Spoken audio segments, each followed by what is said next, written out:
Marina Pose, El truco de la serpiente. Y comenzamos con un vals cantado por don Benjamín Garategui, es decir, Alberto Moreno. Un vals que pertenece a Palacio, una vieja grabación.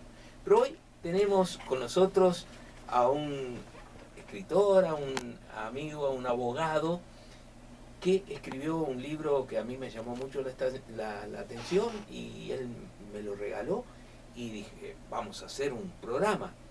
No es un tema muy común aquí en la Tarde del Sur, pero es un trabajo realmente muy bien hecho. El escritor se llama Gabriel Antonio Pombo, es un abogado que, a ver, ¿por qué se ha hecho, como me decía el otro día, casi un hobby este tema de Jack el Destripador? ¿Y cuántas veces decimos, vamos por partes, como dijo Jack, ¿no? Lo decimos sin saber a qué nos referimos a veces, ¿o sí? Bueno, en efecto, Numa, ante todo el saludo para tu audiencia, para los oyentes de Emisora del Sur, el agradecimiento para ti por la invitación.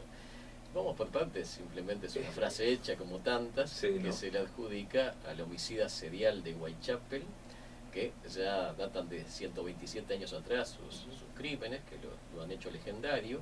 Que no fueron tantos, ¿no? No fueron tantos, exactamente. Y vamos por partes, podía adjudicársele a cualquier otro personaje, pero realmente le cae el sallo correctamente a este homicida en serie motejado Jack el Destripador. En cuanto a lo que me pregunta si fueron tantos, sí, en realidad una de las características más interesantes a nivel criminológico es que, dada la cortedad, la pequeñez de las víctimas, estamos hablando solamente de 5 víctimas reconocidas, que también se les llama canónicas, bueno, llama la atención hoy en día, y ya a partir del siglo XX, donde hubo toda una plétora impresionante de homicidas seriales que fueron muy proficuos, muy cuantiosos en la cantidad de víctimas, prácticamente tiene un aspecto modesto Jack el Destripador si lo tomamos exclusivamente en la cantidad de víctimas que logró asesinar. Pero lo que sí se justifica que haya una enorme mitología y una leyenda atrás de él, y también, digamos, no solo eso, sino una industria muy importante. Eso es importante, ¿no? Es como el monstruo del lago Ness. Si aparece el monstruo, determina exactamente el turismo. Lo que determina la existencia de esa leyenda, todo ese aspecto mediático tan pujante y todo el tema económico que el mismo envuelve, está dado por otras condiciones, no evidentemente porque un psicópata más o menos anónimo haya matado 5 mujeres de la vida hace 127 años, o sea, evidentemente hay mucho más, y bueno, y esas son cosas que yo trato de hacer ver en mi libro. El libro está, como yo te decía, muy llevadero, a pesar del tema terrible, ¿no? Pero el llamado Jack, ¿de dónde salió que se llamaba Jack? Bueno, una muy buena pregunta, Numa. Jack el Destripador, Jack the Ripper, en inglés. Sí, el Destripador vendría después, quizás, ¿no? Mira, es un tema de traducción. Literalmente sería Jack el Desgarrador. Claro, yo te digo, ¿Jack sería el nombre mismo del asesino? No, por supuesto que no. Iba a eso, ¿no? Primero, bueno, hay un tema de traducción. Evidentemente esta es una temática británica y no es exacta la traducción. O sea, en realidad tendría, si hiciéramos una traducción muy literal, tendría que ser algo así como Jack el Desgarrador, y no tanto a la alusión a la evisceración de los cadáveres, que era su modus operandi, o al destripamiento, para decirlo con palabras un poco más vulgares. ¿Cómo nació este mote criminal? Nace de una manera que precisamente es una de las que fomenta esta increíble leyenda, porque lo más seguro, mi amigo Numa, es, y calculo que tú no lo sabes a menos que hayas terminado de leer mi libro, es que lo más seguro es que el asesino no se haya llamado nunca a sí mismo Jack el Destripador, no se haya designado, no haya enviado siquiera ninguna de las por lo menos 200 cartas que llegaron a Scotland Yard como Jack, y llegaron a los distintos periódicos de la época, haya sido autoría de él. O sea, lo más posible es eso, salvo una sola de esas misivas que los expertos en el tema entienden que pudo haber sido, aunque tampoco hay certeza, que pudo haber sido obra, creación del verdadero homicida. Todas las demás serían facturación de bromistas ociosos, de periodistas que en forma espuria, digamos, con intereses creados, se las autoenviaban a sus medios de prensa para generar la posibilidad de vender más periódicos y crear ese alboroto y esa alarma pública, o eventualmente Imitadores. Imitadores no necesariamente que hayan cometido crímenes.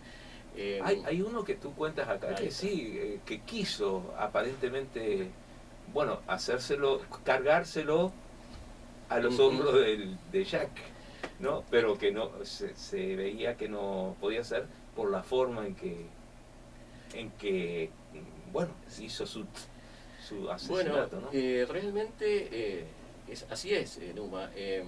Se llamó William Waddell y perpetró el asesinato de la que era su novia. O sea, fue un crimen pasional, a diferencia de los que cometía el psicópata designado como Jack el Destripador. Los crímenes de Jack el Destripador son típicos crímenes donde hay un aspecto donde no hay una vinculación ni amorosa, ni sentimental, y probablemente ni siquiera de conocimiento, salvo un eventual conocimiento que puede tener el cliente con una prostituta, pero no había esa vinculación, ese relacionamiento íntimo que en efecto había en el caso del que lo imitó, de por lo menos uno de los que lo imitó e intentó que ese crimen fuese tomado en cuenta, entrara, por así decirlo, en la lista de aquellos crímenes que la prensa y sobre todo la policía entendían que habían sido perpetrados por Jack el Destripador. O sea, este hombre, William Waddell, lo hizo intencionadamente. Él, en un arrebato de pasión, al ver que su novia definitivamente lo quería abandonar, y pese a los intentos que este hombre hacía de que volviera otra vez a la relación sentimental, la mujer se negaba. Bueno, en un arrebato la mata con un cuchillo, pero él mismo le confiesa tiempo después a sus aprensores, a la policía, que en ese momento él no había tenido la intención de matarla, él la quería asustar y, como digamos vulgarmente, se le va la mano y la apuñala. Y ve que efectivamente se murió. Y bueno, y tuvo la habilidad o el cinismo de, recordando que en ese entonces había un pábulo que estaba dando la prensa enormemente, y había un gran sensacionalismo respecto de los homicidios de Jack el Destripador, imaginó la manera de echarlos a la cuenta de los Jack el Destripador. ¿Para qué? Para desviar la atención de las investigaciones policiales de su culpabilidad. Entonces, copió los actos que, según él leía en la prensa, como podía leer cualquier británico, infería el asesino Jack el Destripador a sus víctimas. Y, entre otras cosas, le causó heridas faciales. Pero el tema no queda aquí. El tema es mucho más interesante, y yo lo desarrollo en un capítulo que se titula Jack el asesino inexistente. ¿Por qué? Porque alude a la posibilidad de que, o sea, evidentemente los crímenes sucedieron, no es que no hayan sucedido, pero de que el victimario no fuera solamente uno, sino que fueran distintos imitadores que se fueran imitando entre sí, probablemente sin conocerse a sí mismos, y esa bola de nieve que se fue generando es la que creó el mito de Jack el Destripador, fomentado por el sensacionalismo de la prensa de la época. Bueno, esa es una hipótesis nada más, y por eso yo toco el tema de este imitador que sí fue descubierto, el único imitador que fue descubierto y que está confeso de la época victoriana, es esta persona llamada William Waddell. Eso nos trae a colación de que el fenómeno del copycat, o sea, de la imitación criminal, que parece tan moderno, no le da tanto, porque si ya en 1888 había asesinos que imitaban a otros justamente para tratar de eludir su responsabilidad y de que sus crímenes se achacaran a otro que sí era más mediático y que la policía estaba atrás de él, ya con más tiempo, es porque evidentemente se trata de un fenómeno criminológico muy antiguo, el de la imitación criminal. Pero el único caso conocido, repito, quizás ahora es peor, ¿no? Es este. Por el nivel de comunicaciones, de difusión que tenemos.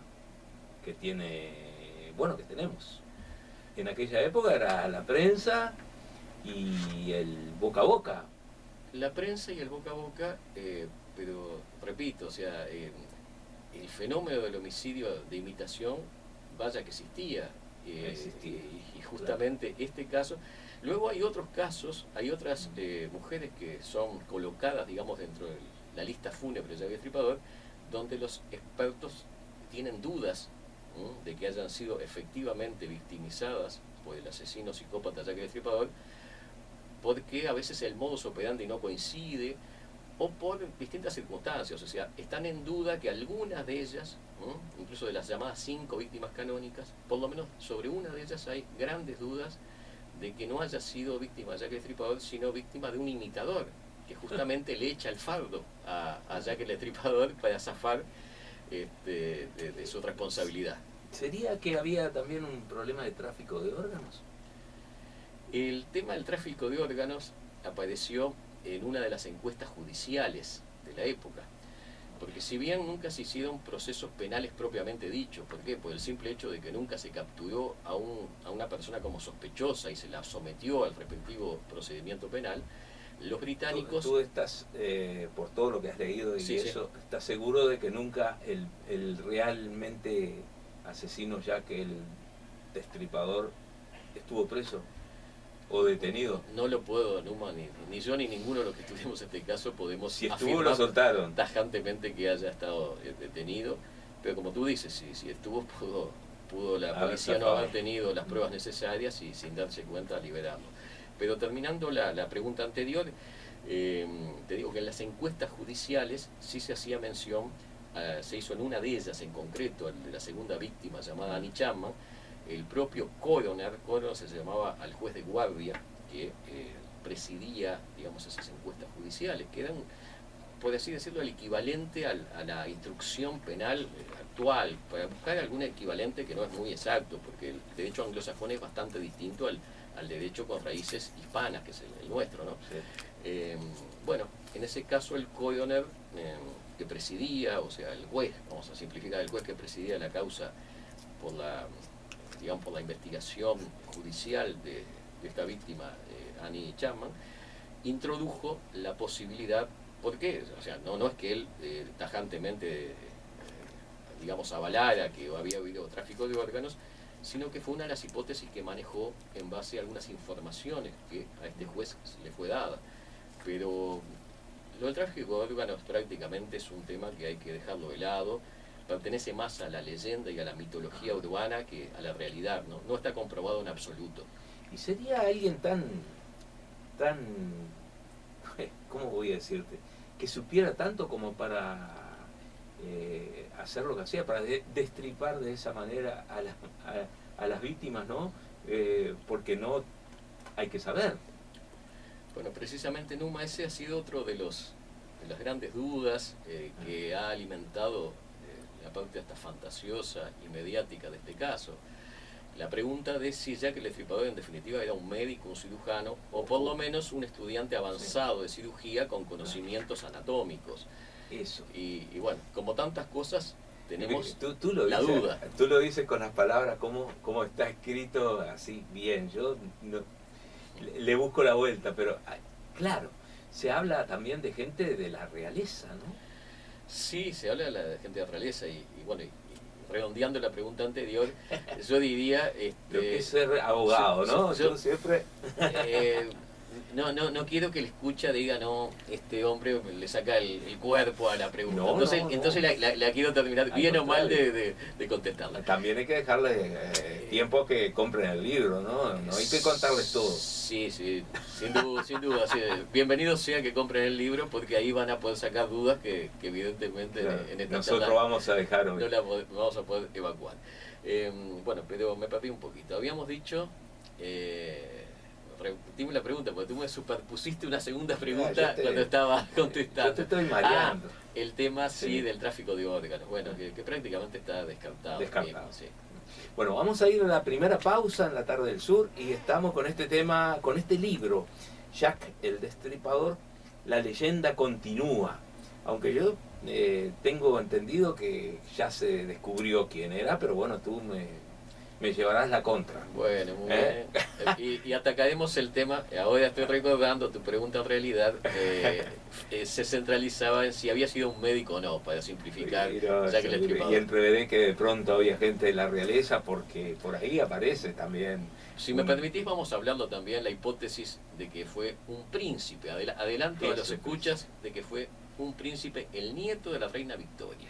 Para más datos. Casi nada. Casi nada.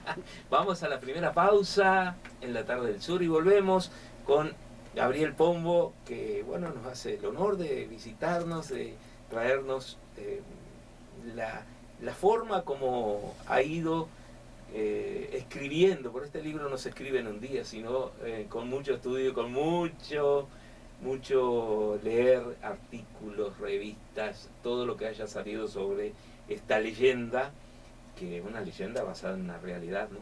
Pero que tiene que ver muchísimo con tu oficio, ¿no? Yo después te voy a preguntar cómo harías vos para defender a Jack, ¿eh? Pero bueno, ahora vamos a la pausa. Muy bien, a la pausa.